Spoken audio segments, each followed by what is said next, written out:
Everyone, welcome to another episode of Life After the Gunshot. I am your host, Doc Joe Rich, with my co-host, my Hey man, my guys, mellow. guys, bullets with no name. Hey, I hope you guys are staying safe. During this Corona season. Hopefully, we'll be pulling out of this soon. Hey, I want to say rest in peace to Nipsey. His birthday just passed. I was watching this clip of him the other day, man, and he said some real enlightening words. He said that sometimes he felt like he was fighting against himself. You know what I mean? So I just want to salute Nipsey and everything that he done, and God rest his soul. So shout out to I want to say before we get started, this show is being sponsored by Marie Josephine Cakes. You know what those cakes Hey, are like? I mean, some arugula, got some apricot, chocolate, pecan. and her cheesecake is off the hook. Follow her on IG. So let's get to it. This brother we're about to bring on, we don't even need to introduce him. We're gonna let everybody see how he's living. Play that slide.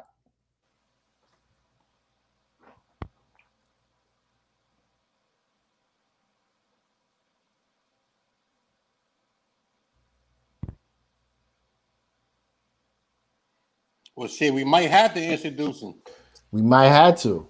We don't know what our producers be doing sometimes in the backstage. So They be look, leaving us let me hanging. give you, let me give you, let's go into how we even met this brother.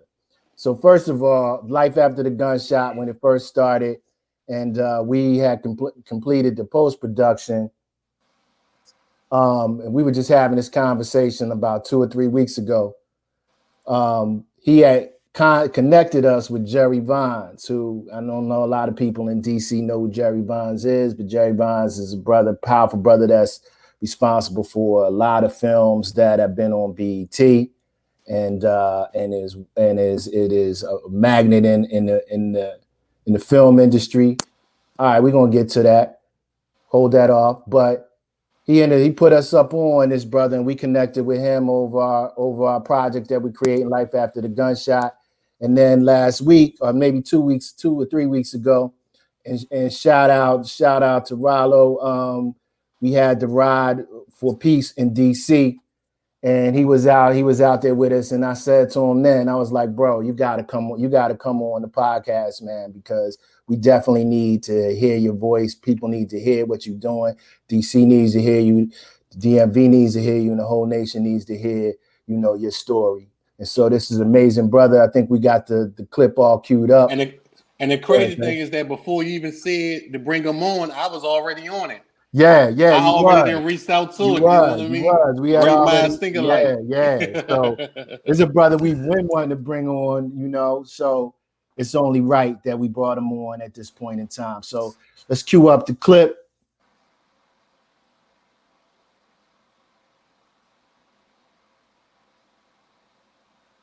And once again,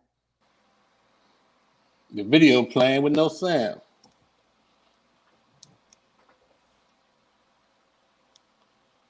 Life After the Gunshot.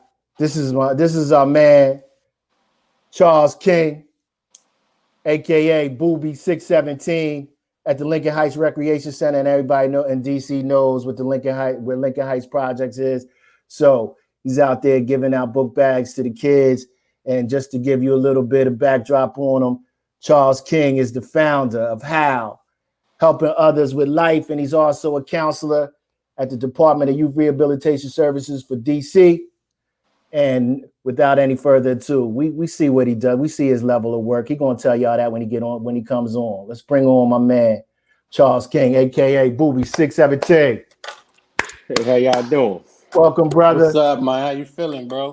I'm feeling great, man. I couldn't feel better. Welcome, brother. So before we jump in, we just told you about how we met you. With and how you hooked us up with Jerry, and then the bike ride, and Che was just saying he was already trying to bring you on the podcast for all the work that you're doing in DC, working with kids, as we just showed the clip, you out in Lincoln Heights. And we, you know, it's multiple clips of you out there in the community doing work. So before we even get into that, I just want to start with the backstory, man, because you have like an interesting backstory. You know, you're born and raised in DC.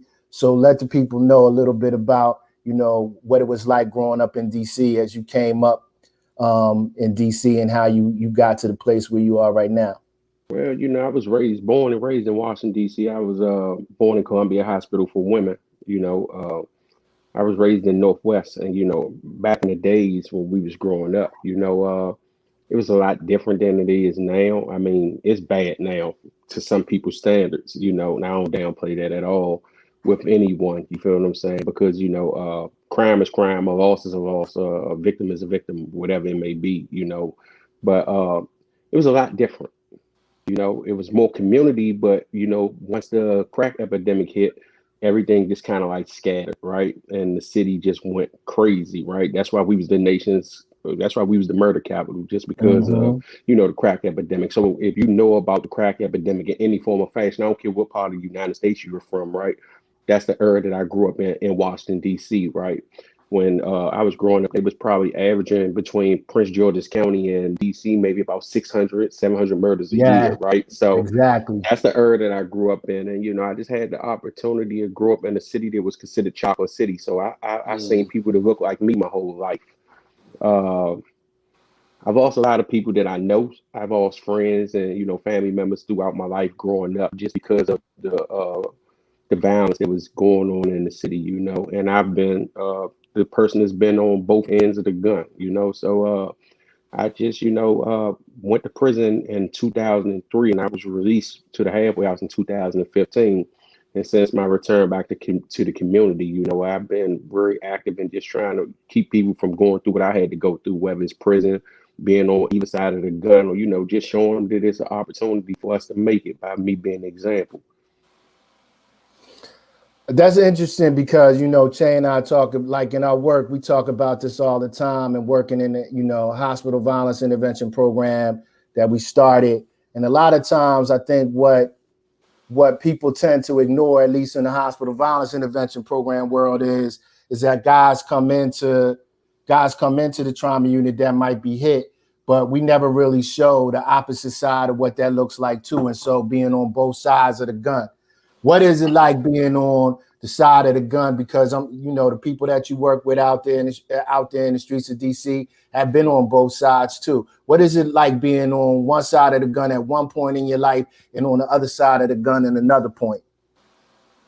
Well, I think being on one side of the gun, especially being on the, I would say being on the, not on the receiving end of the bullet, but being on the side of the gun where you're actually the aggressor, make, I would use it in that term, right?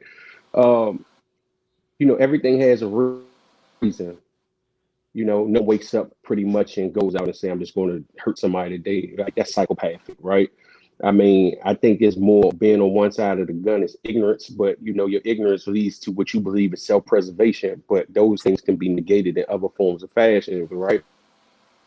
And being on the receiving side, it's another situation where, you know, you're the victim, right? And when you get shot, like, you know, you just don't know what the end result is going to be or how it's going to turn out. So, you know, having a balance. Everything in life is a balance. You understand what I'm saying? We got a positive and a negative, a up and a down. So life has to be balanced. There's no way that you can think that you're going to keep on being the one given and never receive. So I want to kind of go back a little bit. You know, you say you did a time in prison. While you was in, did you ever think that you'd be doing this work, or is this something that came to you once you were released, or how was that whole process? Well, I think that I've always been a giver, right? No matter what capacity I was in my life, whether I was in the streets or now I'm home and I'm, you know, a civilian working and paying taxes. I've always been a giver. So I think that what I'm doing is just being who I am. But right now I have a platform to do it in a way, you know? So I just really think that it's always been Okay. who I am. It's not nothing that just came about right now. Okay. Yeah, you know, I think I think a lot of people, you know what I'm saying, since I've been doing this work and just being around in my family in general, man, you know, you see a lot of guys from this area that grew up in the streets and, you know, naturally they are givers. You know what I mean? They want to help, you know, their family or their people. You know what I mean? And I think that, sometimes we just got to tap into that positive, way of thinking. You know what I mean? Because if we don't take care of us, who's going to take care of us?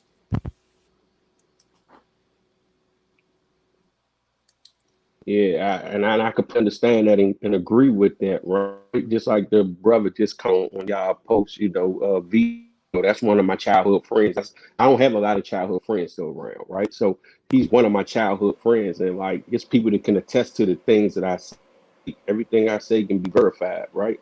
I'm still a giver right now. My finances might not be the same, but I'm gonna give you what I got if I'm in a position to do it, because that's just who I am. I think that you know, it starts off as preservation, but when you're a giver and you have more than what you need, you start to, distribute out to others. So let me ask you a question. What would the 16-year-old Boobie say to the Boobie right now? That's a good question. If Well, if the 16-year-old Boobie was probably talking to me, he'd probably be telling me, man, I ain't trying to hear that shit. Excuse my language, right? That's what the Nah, that's 16-year-old how we would be started. saying. Right. That's what he'd probably be saying to me right now. And I would have probably listened. I would probably listen because I was a little bit more mature, right? But after you would have talked the whole in my head, it would be like, God, I'm tired of hearing it. But I would have listened, and I say that because I have listened, right?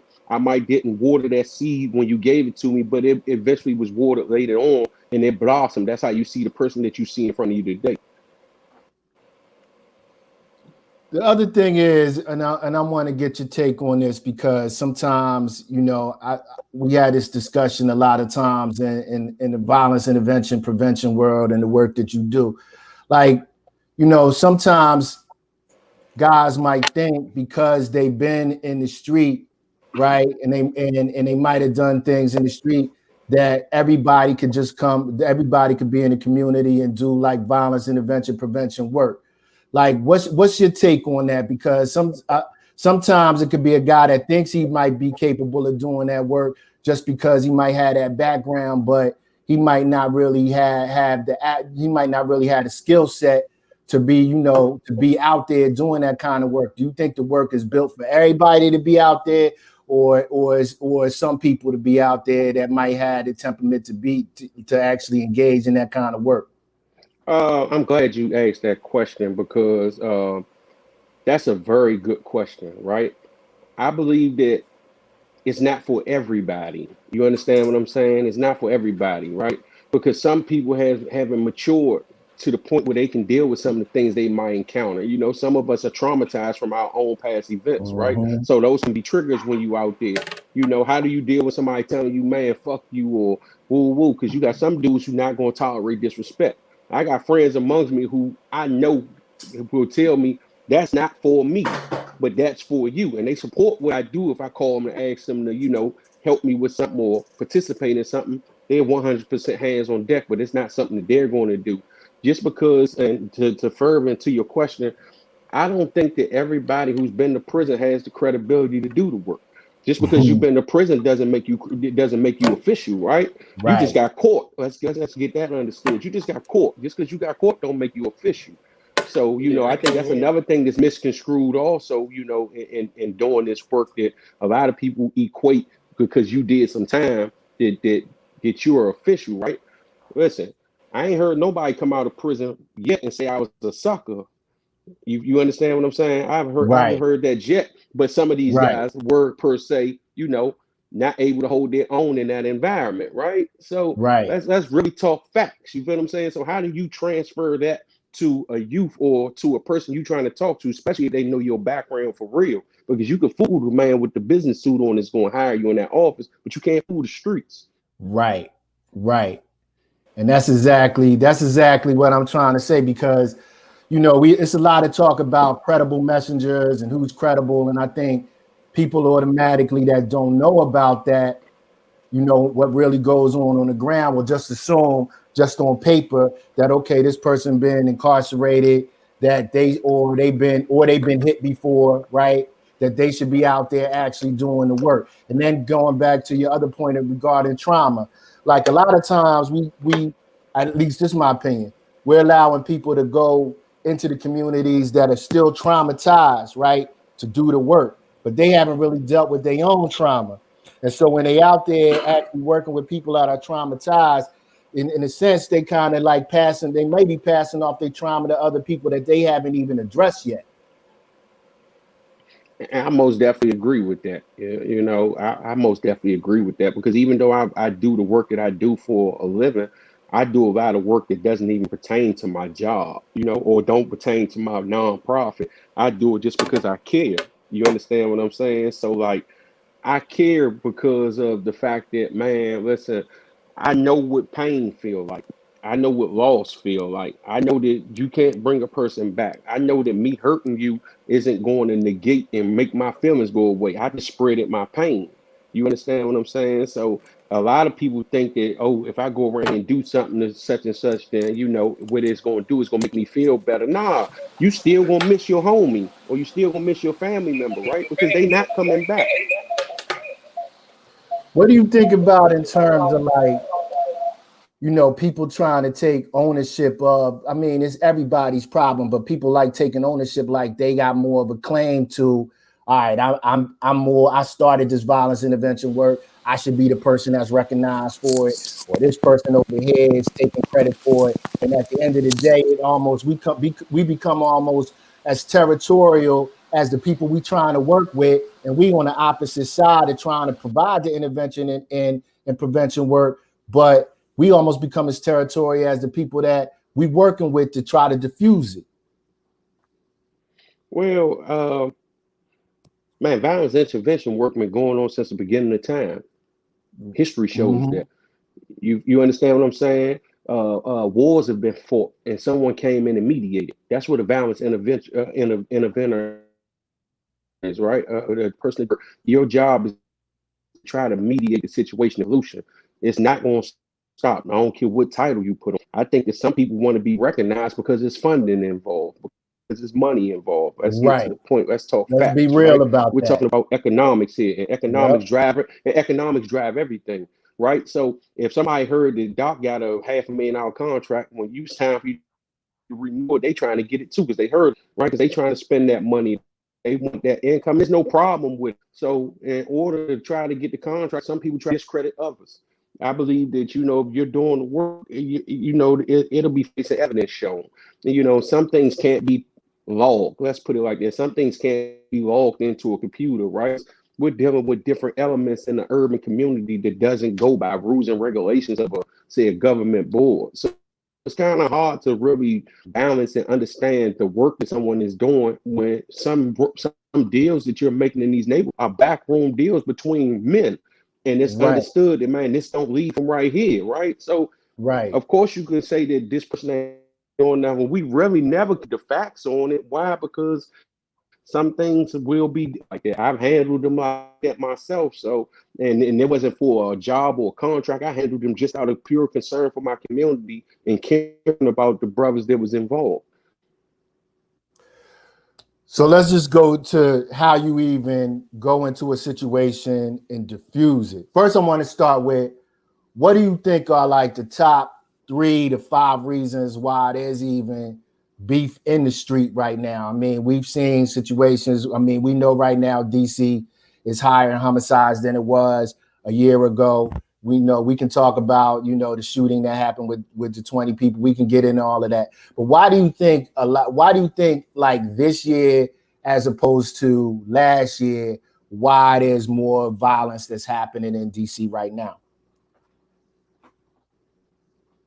Uh, I think that people have been, bottled up, caged in, stuck in the house, and there's nowhere for no one to go. So just using that incident from Minnesota Avenue, hey, if we have a big cookout, everything's free. People like free stuff. People ain't got no clubs to go to. You feel what I'm saying? So hey, let's go around there. But what fuels that? Lack of communication, lack of respect on so many aspects. It's a lot of youngins out here and older people, man, who just don't have no respect that are very disrespectful, right? So when you get those things and you mix them all up, you have issues. But I think the number one issue right now is lack of respect and to a degree social media, because a lot of these Mm. kids, like when we was growing up, we might get a beef because we went to the go-go, right? You might get to Mm-hmm. fighting with somebody at the go-go or club or something, These young are not even going to the clubs or the go-go's, but they beefing. So how can you be beefing when you don't even interact? You beefing because somebody made a diss song, or somebody said something crazy or posted something, and it flies off the handle. And then some of the situations just going on, they're generations feuding. They don't even know why they beefing. So like once again, lack of communication. I realized that a lot of the guys that call each other their ops, both of them want the same thing. They want peace, Mm-hmm. but they don't know how to approach it and respect it, and get to that point. I've came in to situations personally where I was able to negate a situation where guys was actually shooting at each other. I didn't offer them nothing. I didn't give them nothing other than my word. And the whole thing was communication. I communicated Right. with one side, the other side was open for communication. And I ping pong to the point where they came to understand it. And now, I've built a relationship with, pretty much both of the guys, and it is what it is. No one went to jail. No one was actually hurt. You feel what I'm saying? So I just really think that those are the top things. Social media, people was tired. They've been bottled up, especially these youngins. They Mm-hmm. antsy, and then Right. the drugs fuel it too. So let me ask One you thing about about drugs, it alter your mood and ego. let me ask you about the code of the Go streets, ahead, I'm man. listening. Let me ask you about the code in the streets. How do you feel like the code, the rules are gone? Uh, yeah, to a degree, most definitely. Most definitely, because now these youngins they just start shooting anybody, shooting. You feel what I'm saying? Their thing now is I'm about to go spin, and when they spin and they get to shooting, they ain't spinning trying to shoot who they supposed to be beefing with. Exactly. Right. They shooting anybody. Like you shooting at people that's not even shooting at you. How is that? How is that going to do something to somebody? You hurting people that have Mm-hmm. nothing to do with your situation. So like let's say you go to jail for a murder of someone in the community, right? And they had nothing to do with it. Where the opposition still on the street. Mm. Mm-hmm. They got rid of Mm-hmm. you. You out the way. You feel what I'm saying? You out the way. You Mm-hmm. sitting in the joint. That dude or that woman, whoever you beating with, they still out there. Like Mm-hmm. really? You feel what I'm saying? If you gonna do that, you might as well go ahead and try to negate it and squash it if you're gonna do that, because you're gonna lose at the end of the day. Because you might be creating another beef by hitting an innocent person, Mm-hmm. because Right. that Right. person got family and friends too, right? So it grows your situation. Nah, Everybody for want a sure. reputation. It's the code of the streets. Everybody want a reputation, but nobody takes in consideration of having a reputation of saying, man, out, man, fuck that shit. We good. Let's squash it. No, nobody has that reputation. Why? Because that don't mean you're a sucker. It just means you're a thinker. But you, Right. you you don't hear about that type of reputation. But at one time you had guys in this city, right, who would actually go and had that type of reputation. Did you know that I can go and talk to Boobie because Boobie cool with them? He gonna go over there because Boobie, he ain't a sucker. He just respected, and we both respect him. Let's try to figure this out before it goes somewhere else. Mm-hmm. But you got to also understand that sometimes you don't have peace until after war, Yeah, that's definitely true. and and Are and, there and, and see, and some people don't want that. What so was you so saying, so Doc? Booby, are there any situations like where you've approached it and then you're like, I think any situation can potentially be handled, but is there any situation you ever been in where you're like, I don't, because it might be, I don't know, it could be a lot of money at stake, where it's just like, because some violence interrupters might say, and I'm like my man Lenny, shout out to Lenny who does his work in Baltimore, has told me like in Baltimore, some situations where he like, I don't even know if it's potentially that you could even intervene in this situation. Mm-hmm. Do you I think I, I every don't. I, situation you can intervene in? I believe that every situation you can intervene in. I believe it. Now, at what point in time can I intervene is something different, right? Right. Because sometimes we can't get the results that we want when we want them. Because we want them don't mean that it's going to happen. We want it to happen. But some Mm-hmm. situations can be negated at some point. Sometimes, like I said, sometimes peace don't come until after war. You realize casualties and you get to that point and you get an understanding or y'all mature, you can reach that. I'm a prime example, man. Listen, I done been on both sides of the gun. You feel what I'm saying? And I say Right. this, wholeheartedly, 100%. Man, listen, I've been paralyzed from the waist down, right? And the guys that I was beefing with, man, we don't have a problem there. And it ain't because the police, it's because as men, as we mature, we got to that point where we said, hey, that ain't what's happening. It happened when we was in prison, but everything was away from the situation. There was no drugs, there was no money, there was no firearms. It was man to man. Listen, I'm gonna explain this, and you gotta look at what I'm telling you. The reason that I did what I did was because of this. And once he realized what I told him, he had to respect it and accept it. Not had to, but he chose to respect it and accept it. Right. And once he Right. expected it and accepted it, we was able to have a conversation and real talk. Like, I can get on the phone and call the guy right now. Literally. That's what's up, man. I can get How on the do phone and we call the get guy right now. how do we get the rules back? Like you just mentioned 3 of the rules. How do we get those rules? How do we get the rules back? Because like I don't know if we might ever get rid of violence completely, but we can have rules to how violence people engage in. How do we even get those rules back? Or do we need just totally Well, new you rules? gotta. I think that we gotta have someone in these positions that's respected. Mm. You know, respect goes a long way. I'm going down to any neighborhood in Washington, D.C., and I'm respected, not because of a Right. gangster, but because I give respect. Not because I'm beating them over the head with my gangster stories, but because I'm objective and I know how to listen and I'm not judgmental. Because hey, like I said, I've been on both sides of the pistol, so how can I judge you? You understand what I'm saying? I Mm-hmm. understand where you're coming from, but hey, little bro, it's a different way to do this. You understand what I'm saying? Like, violence will never go away. Violence is gonna be here until the earth stops spinning. Let's get that Exactly. clear. If you believe in the Exactly. Bible, violence is in the Exactly. Bible, right? If you Right. believe in the Quran, Bible, it's in the Quran. It's in every text that you can find that's got ancient history to it is there. So let's understand it's gonna go there. But I think that just the nature of what people do and how they do it right now is just ridiculous. Like, I can personally attest to, like, man, I just lost my son mother, Jew out of 10th, to an act of Right. gun violence. Mm. Sorry to hear Sorry that. to You hear feel what I'm that, saying? bro. Just Yeah, just yo, just sorry to dudes hear just that. dudes shooting. Just dudes shooting. They shooting, and guess who was the only person that got shot and died? My Mm. son mother. Not because she was going through there shooting at the little guys or whoever did the shooting, because I don't know who did it. But the fact that they just came through there like that, just shooting, right? So I could personally attest that they things are just out of hand. But she won't be the first or the last victim like that. This has been going on since the beginning of time. And I Right. hate to see a lot of people always try to down talk the youth sometimes right now. When let's do the math. Like, when you was 18, 19, going to the black hole, going to cherries, going to Mm-hmm. triples, going to the mirage, y'all was shooting Mm-hmm. too. Now, because you 40 years old and you want to talk crazy about them, stop talking crazy to them. Go out there and tell them a different way to do stuff so they don't do what you was doing. Instead of saying, But man, y'all doing all this wild stuff. but see, Booby, I always talk about self accountability, right? And I always say a lot of people don't have any type of self accountability. So that's a prime example.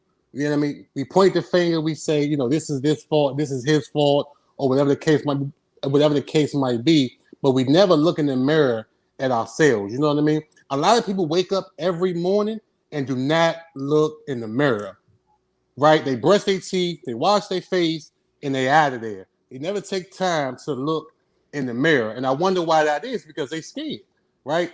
People don't want to look into that black pit of their heart or of their soul. You know what I mean? So without you having any type of self-accountability, how can you expect your children to have self-accountability? You know what I mean? So I feel like self-accountability for people in general, right? That's a big part of why we are where we are today. Because we always ready to point the finger. Um, I agree, and I even build on that with this fact. It's 100, and we probably at 130 murders in DC right now, Mm-hmm. right? Somewhere around there. But and we just talking about the homicide victims. We ain't even gonna talk about the wounded. We're just talking about the homicide victims. Everybody yelling about gentrification, but I ain't seen one gentrifier on the news yet. Hmm. Hmm. I ain't seen Hmm. one gentrified is in that 100 and something yet. So how can they live in the same communities that we all live in, but ain't nothing happening to them? Mm-hmm. I'm not saying to go out and do something. I pointed out to say that we know each other. The people that's killing each other, we know each other. Right. So Right. listen, your nephew walking out of that house with that big ass gun, or your brother or your cousin, even if you know you don't want to get in this mix, hey man, what type of time you about to go do, Shaw? Nah, let me holler at you, because you can't tell me that people are just invisibly floating through this city, right, with guns, and nobody is seeing them go out these houses or getting these cars before I they go agree. commit the accident. It's humanly impossible. It's Right. humanly impossible, right? Right. So Right. it's somebody that's conceding what they're doing. You understand what I'm saying? And these young are so reckless to a degree that if you on Instagram, they'll show you every gun they got. Hmm. They'll show you every gun I they was got. just You having this follow on Instagram, conversation they'll put yesterday. every Yeah. gun they It's got crazy. in on Instagram. So if you got a child and you look at his Instagram page and you see him with this big ass gun, why we ain't addressing that? Because every child that's on Gun Instagram got a parent, an uncle, an aunt, a cousin. They got some. They got some, a big homie, somebody. And even if they block you, it's somebody that you know that follows that kid to see them on Instagram with that big dumbass gun. or they on the gram, they got So stacks. Like, how did your son get yeah, that yeah. much money? Like, Mm-hmm. that has to, like, you You can't have that much money without even having a gun, so right? so no, but because I mean, you got some dudes who, what I know about the streets is, you got some dudes as gangsters, you got some dudes as hustlers, you got some dudes as hustlers and gangsters, right? I seen dudes with money, but they ain't gonna bust a grape in a fruit fight. And Mm-hmm. Right. some of my homies, and they not even gonna perpetuate that image. But my thing with them was, since you don't perpetuate that, a motherfucker better not touch you, because I know you ain't on nothing. You feel what Mm. I'm saying? All you want to do is get some money, hang with the chicks, get fired, go out. So if something go down 9 times out of 10, it's somebody that had a problem with you, because you really don't have no problem with nobody. I've been knowing a lot of these guys my whole life. That's not their MO. You feel what I'm saying? But these kids get this money, and the generation, we so linked. Like, we so linked now in generational, in the way that we could interact with our kids. Like, we're on Instagram and Facebook. Your kids on Instagram and Facebook, right? Mm-hmm. You like rap music. Your kids like rap music, right? Mm. So, Right. like, we didn't have that connection growing up with our parents, because Right. our parents didn't want to hear that shit. Like, I'm Right. not trying. They did. They listened to the conscious rap when we trying to listen to gangster rap, right? So Right. Mm-hmm. it was a boundary. Now the boundary has been blurred, Blurred. because your mother popping perks ain't you popping them too. Your Right. mother Right. smoking Right. weed and she passing the joint to you. Right. So, Right. sometimes they turn the aisle. Sometimes the parent or the adult or the older person look at them and say, "Man, he ain't going for nothing." That's glorious to them. So, It's Boobie, glorious. a lot of people say, a lot of our kids or a lot of our young black men are acting this way because the fathers are not in the homes. How you feel about that or that I statement? I can believe that to a degree. I can believe that to a degree, because I work with youth in the juvenile justice system, so I got a front row seat to what they talking about. Just about all the youth on my caseload are like my kids, literally. Mm-hmm. You So feel what I'm what are they saying? Mm-hmm. talking? So what are they talking about? Because I think Well, you got the inside track. A lot of people might not even know what they're talking about. with them, they just don't know. You'll be surprised how many of our young teenagers never been to the wharf. How many of them never been to the Navy Yard? I've taken them to these places they didn't even know they exist. I took Mm. a kid from Talbot Street to the Navy Yard. He told me, "Mo, what's this?" It's the Navy Yard. Mm. I walked him down to the water and I pointed to his neighborhood and said, "That's Talbot Street right there." I say, "So what did you think this was when you used to be standing up on the hill of Talbot Street?" He had no clue. Mm. Mm. So that just goes to show you, he's less than 5 minutes away. If he Right. come down MLK, cross 11th Street Bridge, and come down on the trail, he's at the Navy Yard. Right. When Right. he goes to Anacostia Park at some point of his life, which he probably have on multiple occasions, and he looks across the water, he has no clue what's even across the water. So that's the mentality that we dealing with. Like, they are so confined to their environment that all they know is what they're afraid in their environment, through interaction with people who like-minded, through social media, because you're not gonna follow a lot of stuff on social media if you don't like it, right? I'm following soccer. I don't watch soccer. I'm not following a soccer page, right? I'm gonna follow rapper. I'm gonna follow the trapper. That's what I'm gonna follow. So I'm constantly being fed this negative all day. So when I get them and I start showing them stuff, surprised how how they evolved because of that. You know what I'm saying? They really evolved because of the fact that I took them to places like that. Like I took a kid, old Epic Grill, on my caseload, and he wound up going back into the facility. But when I went to go see him in the facility, he was in there with the other youth, and he was telling the youth like, "Man, I had lobster tail." Mm. And man, tell them they thought he was lying because he been the old Epic Grill. Nah, I mean, So just like we seen grass the fat same. stuff that's nothing to us. Stuff Yeah, that's nothing to yeah, us, right? yeah. I think the same thing. We've seen the same thing. Me and Che bringing a lot of our young dudes up to to the college Campus. campus, man. Like that was the first time. They might have lived 15 minutes away from University of Maryland, but that's like that could be a lifetime away for many of them, right? So you know when they come up there, and I'm gonna tell you this, Mr. Honest Guy, truth, and Che could say this. Every time we brought any of our young dudes up to Maryland, and I'm gonna let Che finish it. When they were ready to go home, what did they say to us? Man, how I roll in school, how I get here. This is where I want to be. Every single time. How I get in the car, how can I enroll in here? Every single time. So it's just a matter of like exposure, really, and just And going into the world outside of them 3-4 blocks that you live in. and guess Mm-hmm. what? With that exposure that y'all exposed them to, y'all have made an indelible impact on those youngins to the point they'll never forget y'all. Mm-hmm. Whenever Yeah, they talk about University of Maryland, I went there. I went with Doc and I went with Shay. They brought me up that jump. Man, I remember they took me. That'll be an indelible moment. You did something with them that they never done, right? And those moments will be relived because some of those moments will be passed on when they become parents. right, Mm-hmm. right. Because I'm a prime example. I grew up, I had a charge, I had a serious offense. I wound up going to a group home, and I can just use this as an example. I had in the charge dealing with a firearm, right? And I wound up going to prison, to the juvenile facility for it. And when I got to the group home, one of the requirements was after you get to a certain level, you had to wear a shirt and tie. So I Mm. learned how Mm, to tie a tie, right? Not only did I learn how to tie a tie, I actually passed that down to my son. When my son was going to school last year, I think it was last year or year before last, he needed to tie his tie. He had his tie. And I said, "You know how to tie a tie?" He said, "Nah, I showed him how to tie a tie, but that was a skill that I picked up from being in a group home." Mm-hmm. mm. And I You feel what I'm also think, saying? just to touch back on, the guys on campus, 2, 3 of the guys in guest lectured, Dr. Richardson class, right? Yeah, They're sitting in front of 60 to 80 students and yes, Lexi. articulating, their story of what they've been through in life, right? And once they've done, a lot of them will say, "Man, I can't believe I just did that," or "It felt good," or "How can I do it again?" You know what I mean? So I think it's all about just giving them that platform and also letting them know that they have a voice, regardless of your criminal background, regardless where the fuck you grew up at, regardless of any of that shit. You got a voice. You know what I mean? And I think why so much duplicity going on is because with they're putting their voice on Instagram, right? They're voicing their emotions, their PTSD, their anxiety, all that shit is going on Instagram. You know what I mean? And my personal opinion, that's not the right place for it to go unless they're doing something constructive.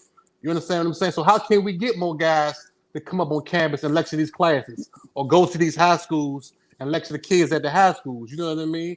And I told Dr. Richardson this when I got hit up in 2013 and I became addicted to the University of Maryland, Boobie. I was up there out of 5 days a week. I was up there 4 days, every single day. Every You know single what I day. mean? Every single day. Every single day Che came up there to the campus.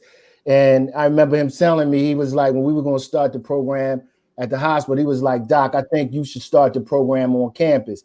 And at the time, it's like hospital-based violence intervention programs, they should be in the hospital. But what ultimately we learned, bringing a lot of the guys up to the campus, they were saying the same thing Che was telling me 3 or 4 years ago. They was like, "Doc, you should have a program up here."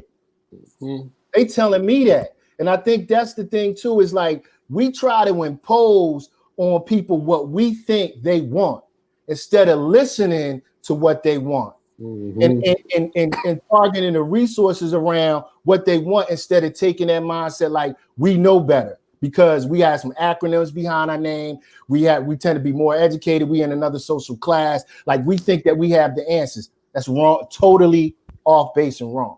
Well, Because once that started coming out, that's what they wanted, then that's how I started moving. Like, we need to try to have a program up here. Unfortunately, you know, a lot of the lack of innovation and a lot of intervention programs, they follow a cookie cutter approach. So they're not willing to think outside the box. Well, I'll say this, and you made a very valid point about, having them, understand it and bringing them out of that environment.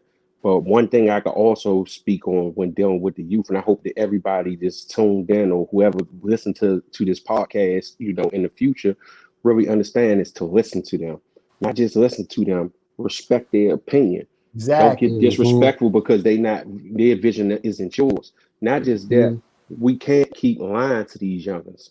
Let's get that out the way right now. Mm. They've been lied to so much that they don't believe nobody. And that's how I kind of like got a relationship with them, because anything I tell them, I stand on it. I stand on it no matter what it is. I stand on it. And the reason I stand on it is because a lot of them been in positions where they've never had nobody to stand on. I have mothers tell me like, man, and that's the majority of the parents that I deal with with my casos is mothers. I think I've been doing this work for 2 years in the capacity that I'm doing it, where I have individual caseloads, and in a matter of 2 years, I only had dealt with one father. I only dealt with one father in a matter of 2 years, literally, right?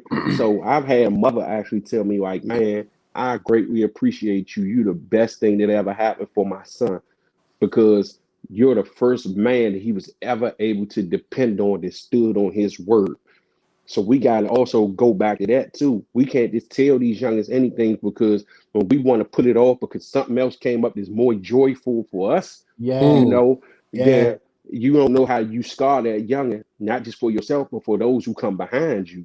That's Because when right. they come behind you, what wind up happening when Doc shows up and say something, is, man, I ain't trying to hear that shit, or yeah, all right. You feel what I'm saying? So Right. you might really show up for your word, but they that stood you up, not because they don't believe your word, but because they didn't believe the word before yours. So Yeah. they went off and did whatever they was going to do because they didn't believe that you was coming to get them Right. anyway. Right. Right. So that plays a major part. That's one of the biggest things that I Yeah. see, and not just from the parents. It happens in the system. It happens in agencies. It happens everywhere. It happens You all over.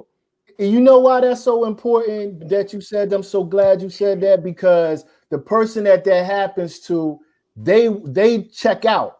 So they're like, oh, the kid, oh, he stood me up, but really not understanding that that's the backstory to all of that. So you have people that might have good intentions that want to work with kids, and then that a negative situation like that will happen, but they don't really understand the backstory, and then they check out of the situation like, I tried my best, but you know, the kid just didn't really, he didn't show up, or I ain't connect with him, so I'm not going back out there anymore. And and, And and I think, we had a kid, rest in peace to Monte Powers. We had a kid that wanted to go to college, and he went to take the test, right? But he did all that because that's what he wanted to do, and we were just there to, support him. Support You, it. you know what I mean? And I Right. think that we wasn't, when we first met him, we wasn't judging him. And when he said he wanted to go to school, I've seen some people be like, "You want to go to school? What you want to do that for?" Right? We like, man, go ahead. Come on, let's take the test. We're gonna take you up there to take the test. And if you pass the test, we're gonna help you find money to go to school. You understand what I'm saying? And I think that because he knew that we were credible and everything we said we was going to do, we did it. You know what I'm saying? That motivated him to go take the test even more. You understand what I'm saying? And when he passed the test, now we like, okay, now we're going to look at, try to find you some money.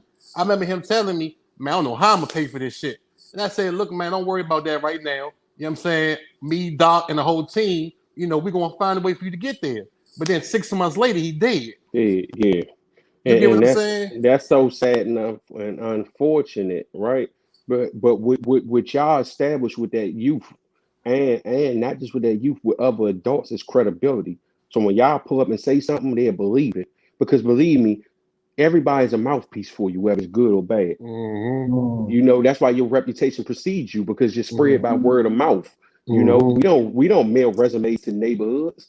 You know, Mm-hmm. somebody vouch for you. You know, in the hood, there's no resume to say, oh, he shot 22 people and he sold Mm-hmm. 15,000 keys. Nah, somebody say, oh, Mm-hmm. Doc, good dude, man. And they Mm-hmm. might give him a little bit of your backstory, right? Mm-hmm. So like that, and I know that for myself, just from me being going through what I went through, even with me being shot when I got paralyzed, right? You know, I share that story with some of the youth, and I've had some youth that's not some. I'm not even gonna say youth, young men that's not even on my caseload that I'm just cool Mm-hmm. with, who reached out through social media. I got a guy that reached out to me. He's paralyzed right now, and the first person he could thought about calling me was me. Once he got, you know, once he came to his senses and understood his situation, because he wanted advice.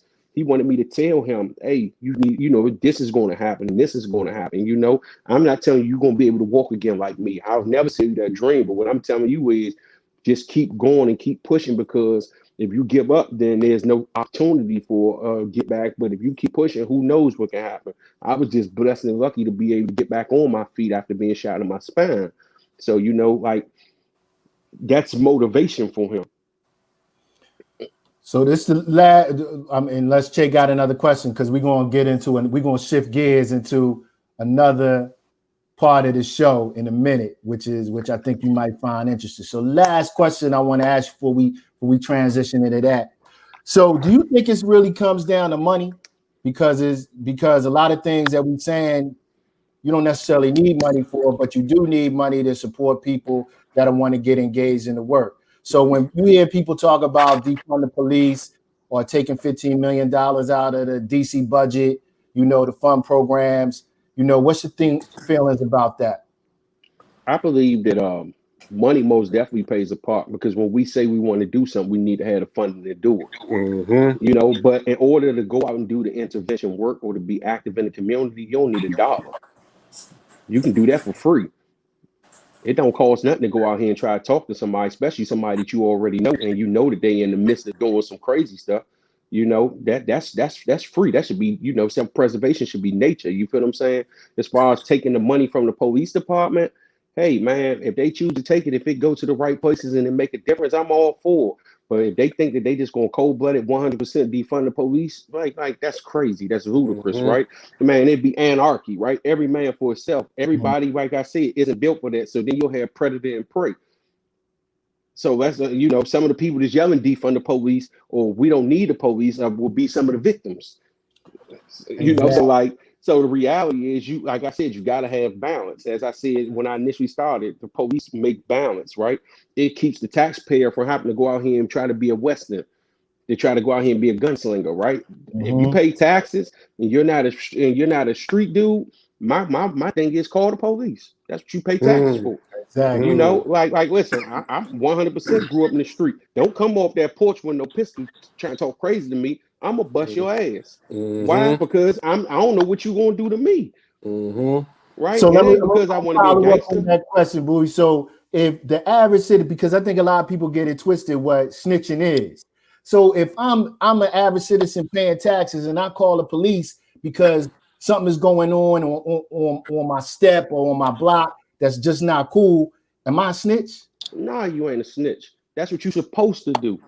Right? Mm-hmm. A snitch in the street form of fashion is a person that can see and choose to break the law and run these streets, and then choose once they are caught or the situation doesn't fall in their favor to cooperate with the police. And that don't mean you got locked up. You could be a street dude, and if your peoples get killed on the street, and now you want to go down to the homicide branch, you snitch. Mm-hmm. Right, because you was lawless until it was your peoples. Everybody yelling at gangsters until it's your peoples at your doorstep, right? Then this ain't right, but it was all right when it was little Ray brother. It was all right Mm-hmm. when it was Tanya's sister, right? It was all right when it was Mike uncle. You feel what I'm saying? So like people don't know the definition, and it's been distorted so bad that you calling the old lady or the man to go to work and Right. paying his taxes and this playing with his son in his front yard a snitch. How? He's not a gangster. That man is not a gangster. He never perpetuated to be a gangster, and he's never got an illegal dollar in his life. Mm-hmm. The most money he ever seen at one time was on his income tax check, and it wasn't even cash money. It was a check. Yo, preach, Mm-hmm. bro.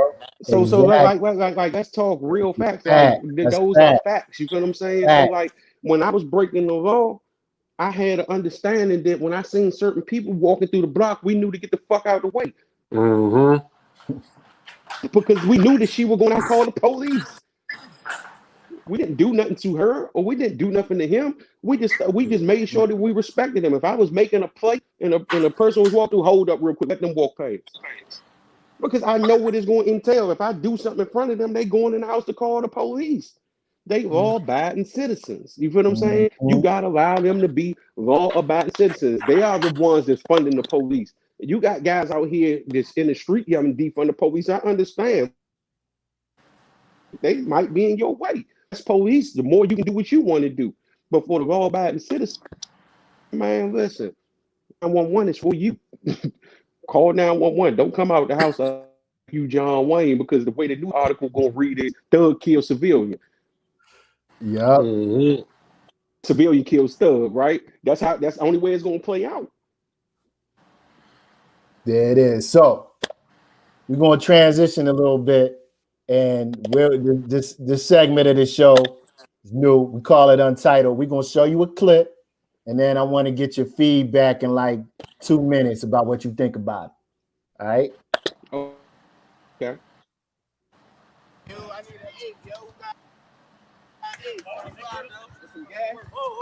What you mean? Oh yeah, I had this on my page. What you doing on this trip? Everybody know you a snitch. We ain't serving you shit. I'ma fire you with this clip. Cause how you still in the mix and you know you got niggas tick. You know that got niggas hit, but the strap got running your shit. I ain't playing with nobody but my honor. No, never raise my hand to your honor. No, I'm getting bloody, it's a problem. I'm coming with this chopper and I'm killing everybody. Ho, come on, man. Damn. I'm going to leave it right there. So what's your question pertaining to the clip? Yeah. Why you post that? Because it's a message in it, right? The message is it's a couple of things, right? It's a couple of messages in there. If you know that you did something wrong and you're gonna be putting your safety and the safety of others in jeopardy, man, don't come in them environments. Because like they say, when they do intervene, it's kids out here, right? And the guy that approached him and called him a snitch clearly made it clear, I'm killing everybody, right? So he then jumped from just one victim to we don't know how many victims, right? So that's another thing, and just the message is deep because I know that with the urban environment, we can relate to that on so many levels. I think that it was a message that needed to be heard because that was just a short snippet of the clip. But if you Right. know, as we know, as you go into the clip, the guy steps in and says, man, there's more to your life than this. You feel what I'm saying? Like, nah. And that's what a lot of people don't realize. They get that time, they get them 20 and 30 years. You know what I mean? Dudes I seen that was beefing and got 30 years and now they 70s. Mm-hmm. They in the same Mm, cell together in the penitentiary, or they standing back to back because they in California and it's only 10 DC dudes out there and it's a race ride going on and now they best friends. You feel what I'm saying? So if you can right. reach that in the joint, why can't you reach it in the street?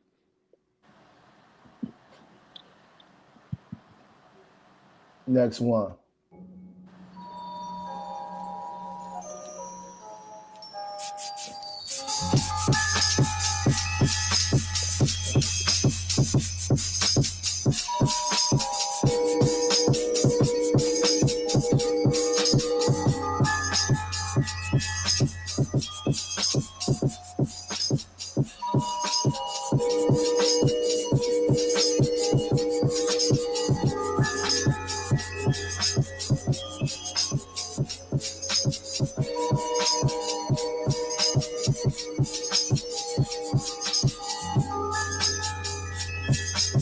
Was it not for us to play with the game?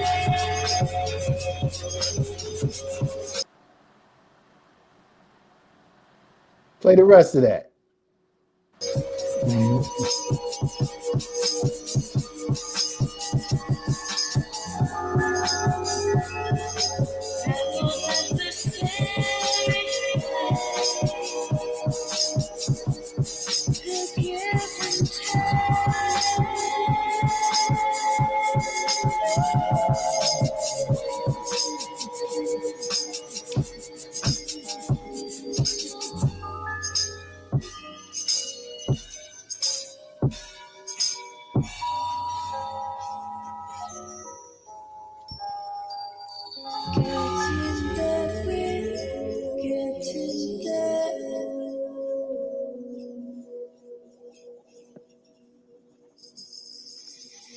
What you think? think it was showing, the reverse of of uh, of a situation. Look, as a young man was shot. Initially, that's how it started, right? Mm-hmm. And initially, with it playing in reverse, that's the concept of the visual. That's what I'm taking. It seems that like, Mm-hmm. hey, man, if he didn't get out of that car, he probably would have never be, he probably would have never been a victim of whatever, Mm, from how it started. By the car pulling off. That's just right, my opinion. right. Nah, I like how you looked at that. I ain't never even think of, and I watched that million times, and I think that's important to know because I don't watch that video like 100 times, and I never thought about it that way. So it's you see the matter of perception. Next clip.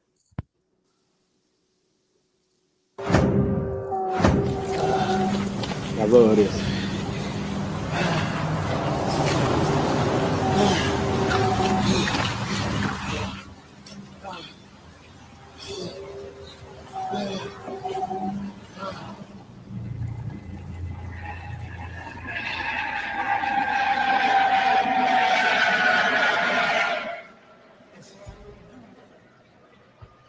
You know I've been calling you, right? You know I've been calling you, right? But you wasn't here. You hear me now? The life you've been living out there, all glorious, partying, just running over all of the good people that's been there for you since day one. Oh, you're not gonna die, but it's gonna be many obstacles in your way. Now put yourself in my world. Can you hear me? Can you hear me?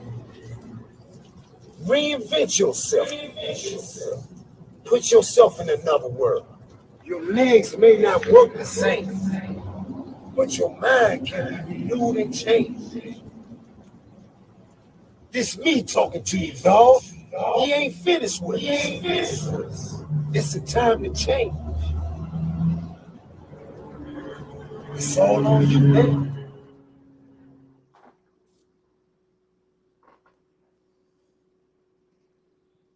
What you think, bro? Hey, man, I mean, I've actually lived that. You feel what I'm saying? Actually lived that. The loss of my legs, the pain of going through that obstacle. That was one of the reasons I posted that, because that like really resonated with me, right? To wake up and to have the thought, as a man and as men, we know, and as humans, we know, period, that the first thing we do when we wake up, when we do get up, go to the bathroom, right? So when I Mm-hmm. initially woke up and went to go push my body up, nothing moved. Mm. There Mm, was no feeling, right? That had to be one of the, if not the one of the most weirdest feelings in my entire life. And I think that visual right there that they put together, capture that as best as you can capture it without it happening to you. mm, You know, just not even the words were powerful, but more so of the dramatic acting of laying there, and just knowing that I'm here. Because it seems like when you get shot, that it seems like stuff slow down. Mhm. It seems like mm, it slowed down, right? I Mhm. don't know why, and I don't know if this happened with others who've been shot before me. It just seemed like stuff slowed down, right? It seemed like everything was in slow motion for a minute, right?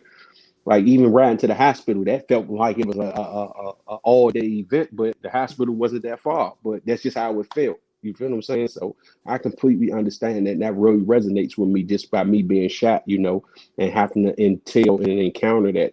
I'm just blessed to have the ability to walk again. And it's crazy, Boobie. I definitely feel what you're saying about, that ambulance ride. They medevac me, and it felt like it took a century. You know what I mean? Like I passed out, woke back up, passed out again, woke up, and I still wasn't there. You know what I mean? So I'm not sure. Like that's a good question. I wonder, why does it feel like it's taking like like it's in slow motion or it's taking so long? So that's definitely a good question, man. I'm Yeah, gonna have to ask somebody.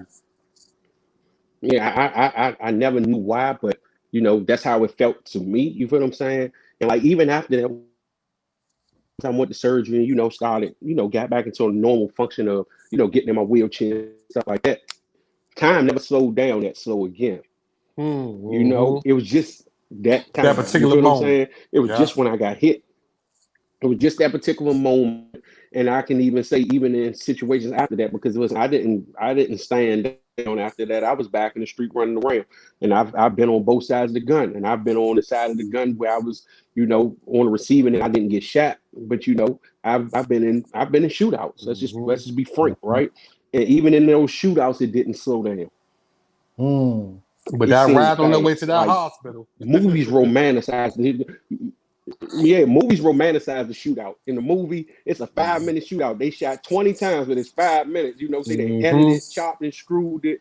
But a shootout is pow, pow, pow, pow, it's over with. Yeah. It happened so fast, and people don't even realize how fast it happened, right? Everybody always talking about, man, he come through here, they come through here, I'm gonna do this. Man, don't even be enough Man, time what? for that. Man, you're not fast, man. Hey, look, Listen, you gotta have your. you got a 30 shotgun, a 20 shotgun, man. Them bullets go so fast. They go so fast, man, that you don't even realize it don't take that long to, man, especially when you ain't conscious and you ain't keeping track of what you're doing. You're not sitting there counting bullets. You feel what I'm saying? You shooting, you look down, your gun empty. So like just being honest, like that was some of the slowest time in my life. But like I said, some of these guys, they romanticize shootouts and they think it's gonna be like the movies and don't realize they're like, man, split second is over with. Because usually the bullet hits you before you hear the sound. That's how fast it's moving. Because it breaks the sound barrier, right? So by the time you hit a pow, it's already moving, right? So like, everybody, this superhero, man, I'm trying to tell you, they come through here. Man, I ain't playing with them. I'm gonna crush, man. Listen, by the time you hear them shooting, you might be through. That's facts. Because you gotta respond to the threat. Exactly. Especially if you don't see it, right? So by only way that you know that the threat is present because of the sound. By the time you heard the sound, the bullets are already coming. And then if you think about it, when you first hear that sound, your first instinct is to get behind something or duck. For some, but for the person that's not that conscious, right? It freezes up, right? They don't even do that. Some people go into a freeze. You ever seen people get into a shootout or shooting stop and a person like lock up and you be like, man, what you doing? Like, come on, or get down. That's why people say get down, because that person didn't get down, because sometimes it doesn't even register to the brain fast enough of what's actually taking place. So by the time it registers to the brain, you already done. You already hit. And next one. that's the part that that society do. Okay. So U.S. economist who's black, Economic. his name is Sandy Darity, proposes that $12 trillion in slavery reparations to eliminate the black-white wealth gap, and that every black household should get $800,000. Hey, I agree with it. Give me 800. No, now. But if they do that, let's be clear. If they do that, we're gonna have a lot of people claiming that they black. Listen, they wasn't here for none of the other ride, but they gonna listen. We seeing it right now. People scamming right now and doing all types of carrying on. They got small business investigation but you want to know teams something? going out. If that 800 does come into fruition, does the gun violence go up? You think that would end gun violence? Nah, me personally, I don't think it's going to end. I think it would. I think it would. That's what I was about to say. I think it would dump money into the hands of some who are going to misuse it. I think that it'll balance itself out. I don't know. I don't know what the numbers will be. Because we're hypothetically speaking. Yeah, but for sure. If that was to happen, we already know some of the funds will be misappropriated and used. I mean, that's how the world goes, right? Nothing goes everywhere it's supposed to go. And I mean, that's like saying public assistance that you just use it for food stamps and you feed your family, but we know people steal food stamps. So, so it's going to be misappropriated somewhere, and who knows where to go. I really can't really say if and what's the requirements? And what's the requirements of you getting the money? Requirements in order to receive it. Exactly, because some of us can't trace what we are for real because we don't have a family heritage in order to go back and say what we are. We think we black, but because you look black doesn't mean that you know that you meet the qualifications for who they trying to get the money to. So at the end of the day, we all agree that the 800,000, we gonna take that. Hell yeah. Oh yeah, most definitely. Yeah, get me, slide All me, right, so y'all mines, vote. get me. HR 40 is the next bill for reparations to look into that 800 grand. Everybody that's watching this, call HR 40. Sheila Jackson Lee.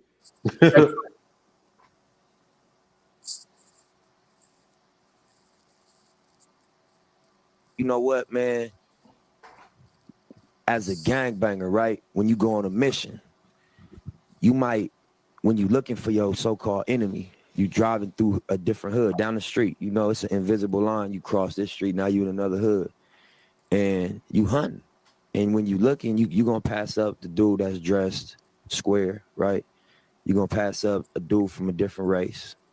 When you see somebody that's dressed like you dress, and got the walk like you got, and got the body language like you gonna say, there you go, get him.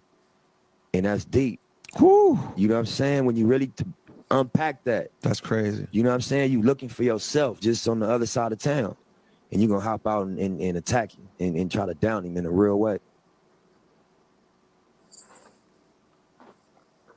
I think that exists in certain environments. I think it's evolved to that kind of like now with the younger generation here in DC. You know, in California, of course, we know it's a whole different demographic. We're talking about gangs that's may be in the hundreds to the thousands, right? And you understand you shouldn't even be in that neighborhood if you ain't a part of that gang, right? Or you're not even gonna be allowed in that neighborhood, you know. But on this side of the equation, when I was growing up, I'm not just looking for a guy that look like me or just dressed like me. I know who I'm looking for, you know, because we're dealing with a smaller demographic of people here, right? We dealing with, say, crews, right? So Mhm. it's a different makeup, but I could see that being the mentality of those guys out there because you're dealing with such a broad spectrum of people that, man, who knows how many generations of gangbangers living in that neighborhood. But we also know that, just for instance, if you live in, let's say, the jungle out California, I'm not gonna be living in the jungle, or I ain't gonna be hanging in the jungle if I ain't with them dudes. They ain't even gonna allow me to be up there. So if somebody slide through there, that's kind of like the mentality. So I completely understand it, but on a more grander scale, just to be hunting is one thing. Because a hunt is a hunt. I don't care if you know who you're looking for or if you don't know who you're looking for. That's something that we got to deal with as people. That we can even get to the point that that we're looking for somebody to actually possibly kill them. Right, but I think so. Do you, in the context that you were saying earlier, like no gentrifiers getting hit?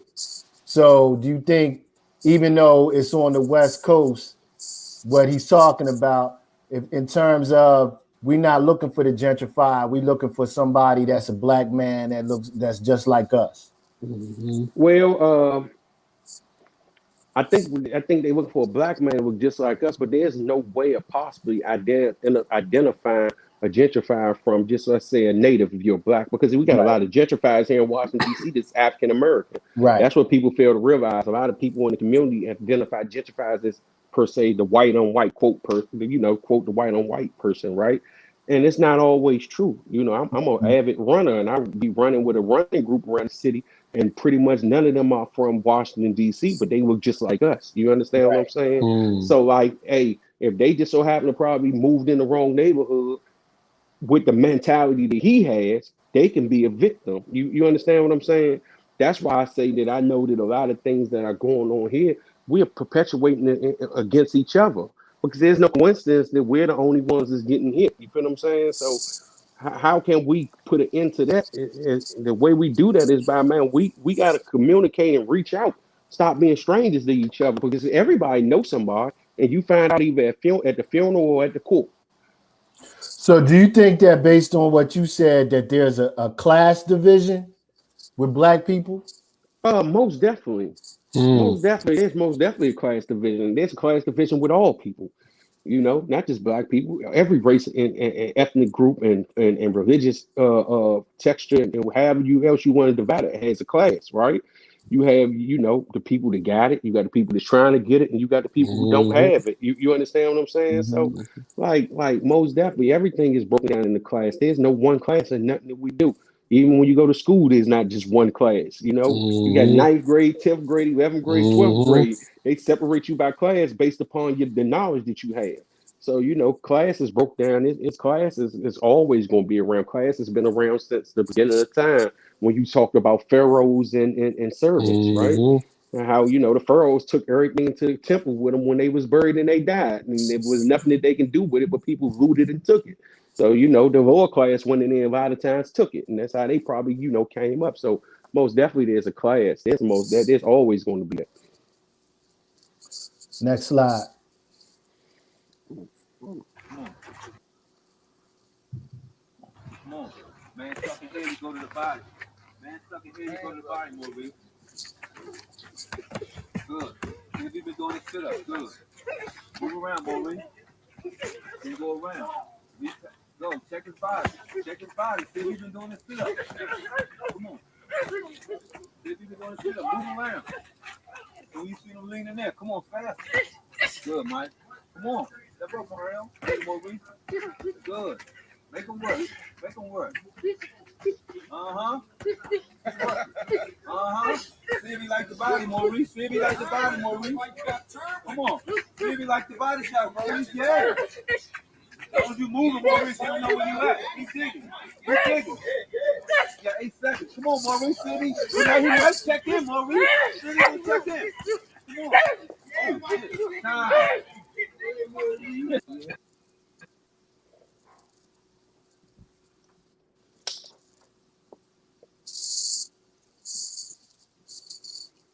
What your thoughts about you posted that about the going with the hands?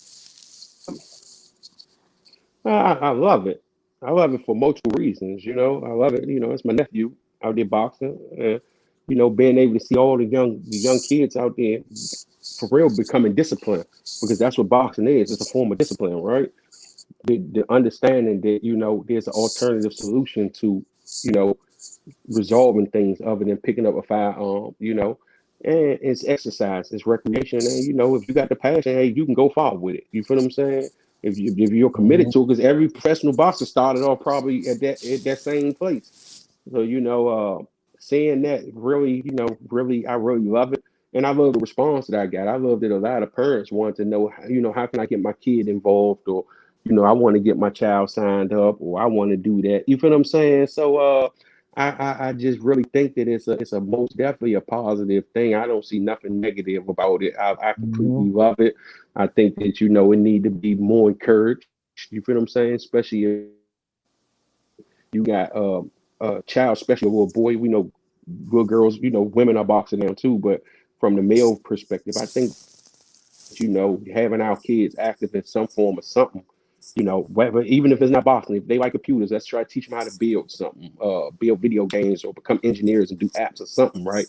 But from the boxing perspective, I really love what they doing with it, and I love that he's passionate about it. He's very passionate about it. So how do we teach, kids from a young age, even in that situation, like how to accept the loss? Like in life, you're not always going to win. And I think sometimes, people turn to a gun because they don't really know how to accept that loss, right? And they turn to a gun because they're out of frustration or they feel a sense of embarrassment. How do we get ingrained that in terms of people that, kids are boxing, not in every fight you win, right? Just going to be a winner and a loser. But you could literally say, even though you stepped in the ring, if anybody's ever boxed, stepping in the ring, everybody won because it takes some courage to just get in the ring. Period. So how do we get that ingrained, like for kids to understand that taking a loss is all right? Well, it's something that got to be taught. It's a consistent conversation that got to be had. It's not a one-time conversation. A lot of people, Mm-hmm. what I'm saying, say it one time and think that, oh, I told them about this. Man, kid forgot. Like, how many times somebody told us something, that didn't resonate because it wasn't continuously fed to us. But things that was continuously fed to us, we remember. So, like, I even do it with my own child. You feel what I'm saying? We have conversations and about different things because I want him to take those things in and internalize them. That's why I continue. It's not, no, it's not an everyday repetitious thing why I'm hounding him about it, but I have conversations about it, and then sometimes I might double back to him and ask him about it. So what about this? And I let him tell it back to me. Because when he tell it back to me, it means that he remembers it, right? But when he Mm-hmm. says it, it's also reiterating it into his brain, right? Because it's like a song. We hate that song, but they play that on enough on the radio. What we do, we start Right, singing it, right? right, We riding around there, we singing this song. But when we jump first came on, we ain't like it. So you consistently do, and they don't play that song back to back every song, every hour. They might play it once. So you hear that song. Let's say we woke, we hear that song, and we around the radio, we hear 7 times a day. They play it once every hour. So And I eventually, think, it starts to internalize. So and I think a lot of go parents, ahead. I think a lot of parents don't install, that a loss is a lesson, right? Some of these parents never talk about you might fail something the first time, or you might lose at something, the first time, or the first or second or third time, right? So as you were saying, Boobie, if we don't consistently articulate that, to our children, then they're going to be lost, right? I've known a couple of people who they 30, 33 years old, and when they have something dramatic happen to them, or if they lose, They don't know how to deal with it. exactly, right? They don't know how to deal And I with it. look at them like, you 33 years old, you 32 years old. How can you still have these type of emotions like you never took a loss before? You know what I mean? But I think sometimes parents can keep a child so contained for their whole life, then it makes them I don't want to say less of a person, but it makes like the wisdom is not there when it comes to losing and lessons. You know what I mean? So I think a lot of And that, I a agree. lot of it got to do with the parents, Booby, man. I preach it a lot, man. It's all about who you was brought up by. Because I remember being 9, 10 years old, 11 years old, getting my ass kicked. You know what I mean? Because I'm trying to fight a guy 2, 3 years older than me. You understand what I'm saying? But my uncle always told me, you're gonna win some, you're gonna lose some. do But some. get your ass up and continue to fight. Yeah, and it goes beyond even the fighting, just loss. Period. Period. Exactly. You know, like period. But then I teach my son about a loss. Period. So he doesn't be emotionally attached to losses. Mm, Mm-hmm. Like some people get them, and that's what you was talking about, that emotional attachment to a loss, right? Mm-hmm. I make sure that he understands, especially with things that can be replaced, because some people Hmm. right, lose things and go berserk, and it can be replaced. right. So like you really gotta teach them about taking L's. Like, listen, taking an L is a part of life. Like, there's no one thing on no side. Like, especially with material things, because you as you growing up, you get material things, you want to have them, especially if it's something you really wanted, then you break it or you lose it, or it'll stop working and you ain't got it no more. Some people lose their mind. Mm-hmm. And nah, we ain't gonna do that over here. That's what I really preach to my own child. I really preach that to my own child all the time, and I tell my youth that too. I always tell them that, and I really point that out to them when they lose their freedom and they inside the facility. Look, you ain't here now. You lost your freedom. This is part of the game. If you don't want to come back here or you don't like the conditions, don't lose your freedom again. Mm, And I tell them that just about every time I go and visit them. So, whether they use it or not, if they go back out there and they walk back into a situation where they're inside of a holding cell or something like that, guess what? I promise you that my conversations will resonate because Mm-hmm.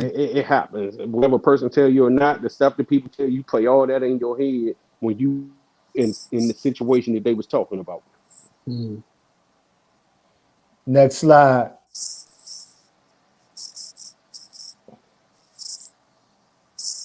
Yeah, I seen this. I So read this. I think on your page. yeah, yeah. So DEA Yeah, I read that. basically charged a safe streets worker who was loaning people guns and selling drugs. What you think about that in terms of you Man, got guys who are like playing both sides of the fence, like they got one foot in the street and then they got one foot in the violence intervention work. I say, man, that if you're gonna do it like you put on your post, do it wholeheartedly. Don't mess up the opportunity. And if somebody's offering you the opportunity, if you're not ready, tell them I ain't ready right now. I'm gonna get back with you. That's my honest. That's my honest opinion. I'm not ready right now. I'm gonna get back with you because Right. evidently, I mean, if you still running the streets, you should be getting enough money when you don't need a job. And if you ain't getting enough money when you don't need a job, then you should just go to work and leave the streets alone. It's that's Hmm. what they mean by one is one or the other. Right. And to each his own. To each his own. But and if you're not ready and you take the job, start trying to transition out of that situation. Start trying to train. Don't keep feeding it. You feel what I'm saying? Don't keep feeding it. Try to transition out of that situation because everything must come to an end, even life itself. And that's what I always Hmm. tell people. Everything must come to an end. So like, what's your end game? And that's what I be trying to point out to youngest when I'm talking about beefing. What's the end of y'all beef? What's gonna be the end of the beef? Mm, How does the beef end? mm, Do it mm, go down to your son, or do everybody go to jail and get killed? How does it end? And that's really a good point when you doing this work is having them to think about the ending because a lot of people don't think about the ending; they only think about the story. mm. Excellent point. Next slide.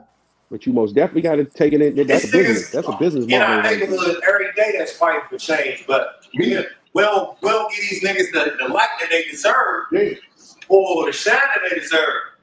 You know what I'm saying? But these niggas at all, it ain't like it was some niggas that came in here, they about to give out computers and war back. Nobody speak on that shit. That shit ain't on the news. None of that shit. But we gotta, as a people, gotta get behind that nigga. That nigga just raised $7,000 from just saying some shit on Instagram like he about to look out for Wolf 5. Yeah. And everybody saw cash out this nigga $100. Yeah. He raised 7 bands and came in here and bought some computers to give out to the kids. But what we saying is, when niggas do that shit, it don't go viral.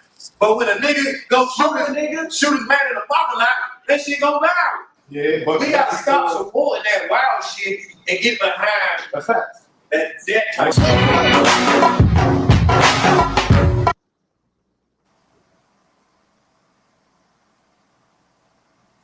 Yeah, I posted that on my page, and when he was speaking of, and you see, we urban, but I knew some people was gonna look at it and get offended by the word nigga. So I I ain't made sure even that I pay attention to said that. just catch the message. You feel what I'm saying? Right. But it was a concept that my partner came up with about the computers. He been came up with it when we did the bike drive. We did a bike drive about 2 years ago. We gave out 100 bikes to 100 kids in Ward 8, right? In 3 elementary schools. We allowed the schools to pick the kids out, and we gave them bikes, all brand new bikes. So my partner came up with the concept of let's do a computer drive. We talked about it a while ago, and he always pulls the trigger a lot of times. My partner is Mike. You feel what I'm saying? That's my brother, and he's very supportive of whatever I do, and he pulled the trigger when I woke up and he's already posted, man, we raising money for computers. So, we all, our team, we got into it, everybody posted it and people reposted it. We raised about $7,000 in probably about 2 days, maybe two, give or take about 2 days, right? But a lot of things go viral that's ignorant. And I made a post on my page a while ago and I said, why did we get more likes about a shooting than about a graduation? We Mm, get more views. But society is so desensitized that the graduation is an excitement isn't enough excitement. People are here for the thrills. The You feel what I'm adrenaline saying? rush. That's why action pack movie does numbers because people want to see right. action. You understand what I'm saying? Bad Boys, the latest one, flew out the market, right? Because people love action movies and they get action reality through social media And the networks. crazy We and the crazy thing about that movie is that they want to see action, but where they live, it ain't no action. You know what I mean? I think that goes back to yeah. that classism, right? You know what I mean? Shit, we grew up in action. We Well, don't well, want to keep seeing that. it goes back, but see, it goes back to this. It goes to this too. Even if you look at hip hop, when they were selling CDs, the number one consumer of hip hop was suburban kids Mm-hmm. Right. because they wanted to hear what was going on. Now they don't want to hear it. Now they want to see it. They got a Mm-hmm. window into it now, right? You can see everybody saying more murder these days than we've probably seen our whole life because now you can just scroll or Google man getting his head blew off. It comes right up. Back in the days, you didn't see her; she was dead. You just heard about it. Yep. So we've been desensitized as humans. You feel what I'm saying? As human beings, we've been desensitized to sensitive subjects to the fact that it doesn't really have a bearing on a lot of us until it lands on your doorstep, The right? man's on, That's when yeah, you want to desensitize no more. exactly. Well, it's That's when not you want my murder mayhem. backyard. That's when you want murder mayhem. That's when you want murder mayhem to take the video down because that's my Because that's cousin, my exactly. Exactly. or because that's my baby Exactly. father, or because that's my Right. uncle, right? Or because that's my Right. father. But you wanted to see everybody else people's with their brains blew out. Mhm. But when it comes to your people, because Until it was your people. if I'm making this up, just pay attention for those that's viewing this. If you follow Murder Mayhem or any of those type pages, view the comments. And then go back to some old comments. Some same people yelling, take this down, was on them old comments like, man, Mo got his shit blew loose. Or damn, they spent the he shouldn't have, he got caught And you want slipping. You and know, you want to know what's until it crazy? ain't on their doorstep. You know, and the other someone asked me the other day. We were talking about having adrenaline rush, right? And I said, I'm a black man in America. That's my life. You know what I mean? Like I don't have to do anything. Pretty much. Say that again. Pretty much. Yeah, exactly. So it's like I don't have to do nothing extra. Jump off a cliff or jump out of a plane or whatever the case. I'm a black man in America. Every time I step outside the front door, to be in it's like a video game to make it home. Yeah. Shout out to my man Jeff for telling me that. Yeah. You know, like in a video game. Yeah. But nah, I appreciate that. The reason why I appreciate that clip so much is, you know, the bridging the digital divide, particularly during COVID, when you got a lot of black kids that are staying home from school and they might not even have computers at home, so they can't even connect with the school because they don't have Chromebooks. And I think more people need to understand the impact that, you know, COVID is having when kids are not going to school and they live in households where they might not have Wi-Fi or they might not even have the hardware to connect to Zoom to learn. And so that's the things we need to pay attention to. So I appreciate and respect that. Next slide. God dang. I think we got 2 more left. And we're going to do this one, then we're going to skip to the last one. What do you think about this one? Okay. Hey, man, listen, came a long way. went from a wreck y'all with killers to the Oval Office. That's not the East Wing, that's the West Wing. So that's where the Oval Office at. That's literally where the Oval Office at. The Situation Room, the president sleeping quarters, and all that other stuff is right. Is that you feel what I'm saying?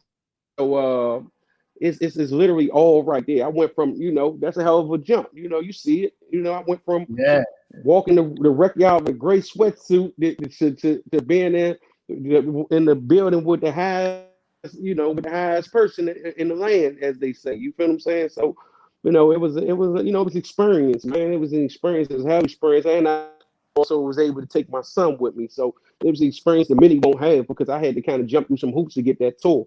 You can get an East Wing tour with no problem. And that's where they just run you through the regular mill of the White House and you come on out on the Pennsylvania Avenue side, right? But to go through there, you know, some strings had to be pulled with some people in some high places in order to get me in there. So, you know, it was an honor and a privilege to have that, you know, to have that opportunity. And I'm completely blessed. And I thank my plug, you know, I got a plug. So I thank the plug, you know, and you know, I think I've really put it up for motivational purposes. You know, it ain't no stunt. It's just saying, listen, man, you can go from here, you can go here. That's nothing right. to stop you from where That's right. you can wind up at. Right. That's why we put it in there. Let's skip to the last one so we can be up out of here. There you go. Hey, yo. What's up? You got the RZA live in effect. Chilling right here, yo. You remember that ice cream jingle? Of course, we all know it. I'm not going to play it right now, though, because we come to find out that it has racist roots. But check this out. Good Humor, they called me up, and it was like, we got to do something about this, Rez. We could change the dynamics. We could make a new ice cream jingle for a new era. We wanted to make a melody that includes all communities. That's good for every driver, every kid. And I'm proud to say, for the first time in a long time, a new ice cream truck jingle will be made available to trucks all across the country in perpetuity. That means forever, you know what I mean? Like Wu-Tang's forever.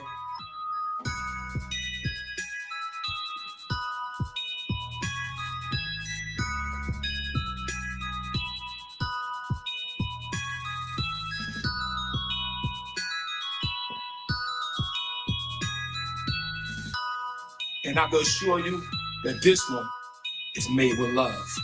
Peace. Good Humor Ice Cream is represented. So you I know the like story it. behind that. First time I seen that. Yeah, So I'm aware of the story behind the original Good yeah, Humor song. yeah. So for You people know, that might not know, I like that. You know, did they taking them steps? the ice cream truck song is racist. Is actually mimicking a song that says when a nigga eats a watermelon, ha ha ha ha. A lot of people didn't know that we chasing the ice cream truck and is actually playing a racist ass song. So RZA, shout out to you, bro. So that's basically it, man. We took like 90 minutes of your life, Boobie. Man, we it hope was you well worth it. It's documented. we hope you enjoyed it, brother.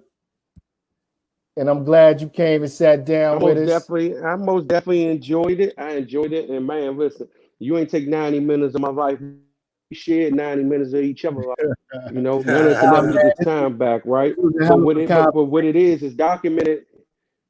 It's documented and it'll last forever. That's one thing I love about technology nowadays, right? We've done something that'll last forever. 100 yeah. years from now, who knows who might click on it, get some words of wisdom out of this, or be motivated, or whatever it may be. That's the difference between now and we go. If you didn't put it in text or in text form, then it didn't survive. But with the digital age, this thing will live forever. It has a digital footprint. Nah, we appreciate you coming on, man, and taking the time. We wanted to get you on, and we wanted everybody to hear with so many comments. I don't even know if you could possibly see them, but it was a ton of comments of people saying that I can't even see. they agreed with see. everything that you were saying 100%. They love the show. They love the conversation, and I just, it's just somebody just gave us 2 fists right there from Black Voters Matter. So a lot of people were digging this show, man. Yeah. I know her. So And he know me. I know him from when I was running the streets, man. So look, how do people get into? I mean, we were showing your Instagram, so everybody know how to get at you on IG with Boobie 617. But how else were they getting? So this is all your info. Yeah, that's my info for my nonprofit page. You gave my handle for Instagram for my personal page, Boobie617. On Instagram it's c.b.king.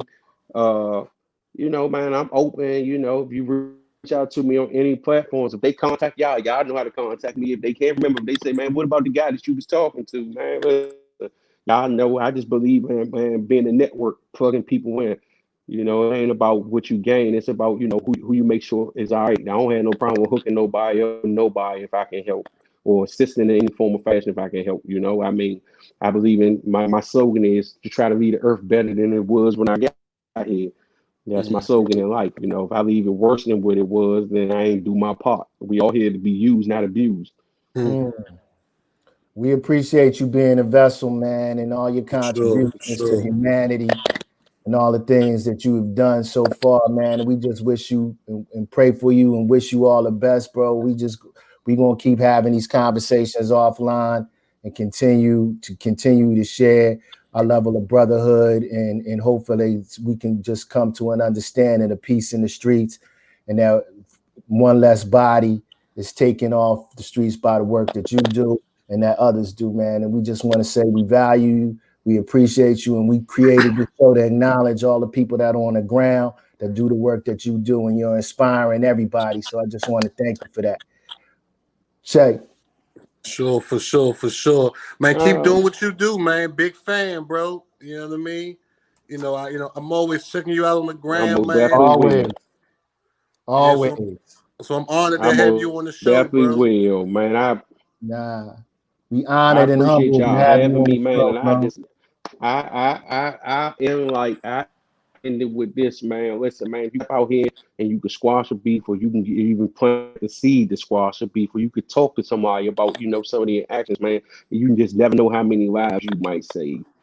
We can't count how many lives saved. Could you imagine if the guy that was doing that shooting around Minnesota Avenue, or the guys, if somebody had stepped in, that would have been 20 people that went, or 21, 22 people that wouldn't have encountered this. There's no way of putting a number on the impact of what you might do. Because you don't see it doesn't mean that you're not having an impact, So, man, when you see something, or you see one of them, or you see somebody, young, old, in between, or whatever, if you got enough rapport with that person, step in, say something. Even if you can't stop it, at least try it. You feel what I'm saying? Try and beat the blink. We There gonna you end go. on that. Charles Boobie King, co-founder of H.O.W.L. Show that man some love. We appreciate you, brother. And we gonna holler at you offline. One love to everybody that watched, and thanks for everybody that stayed with us, man. And again, thank you for tuning in. Thank you for my brother. God bless my brother Che, everybody's family out there. Stay safe from COVID and put those guns down. One love.